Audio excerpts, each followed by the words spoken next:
Hello everyone, আজ নিজের হাতে পনির বানিয়ে বাড়ির সবাইকে পনির কষা রান্না করে খাওয়ালাম। আগে বলো, কে কে পনির খেতে পছন্দ করো?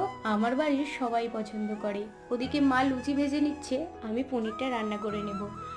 এর আগে যতবারই বাড়িতে পনির হয়েছে দোকান থেকেই কিনে আনা হয়েছে, তবে প্রথমবার বাড়িতে পনির বানিয়েছি। পনির বানাতে অনেকটাই দুধের প্রয়োজন হয়, সবসময় তো আর বাড়িতে দুধ থাকে না। চলো চলো, বকতে বকতে আমার পনিরটাও ভাজা হয়ে গেছে। পনির বেশি ভাজবো না, সাদা তেলেই ভেজেছি, বেশি ভাজলে তো আবার শক্ত হয়ে যায়।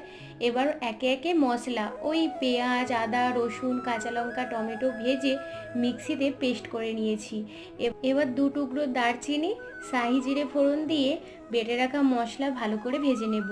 অল্প একটু হলুদ গুঁড়ো দিচ্ছি, স্বাদ মতো নুন দিয়ে মশলা থেকে তেল ছাড়তে শুরু করলে পরিমাণ মতো জল দিয়ে দেব। এবার পনিরটা দিয়ে সেদ্ধ করে পরিমাণ মতো জল রেখে নামিয়ে নেব। ধন্যবাদ।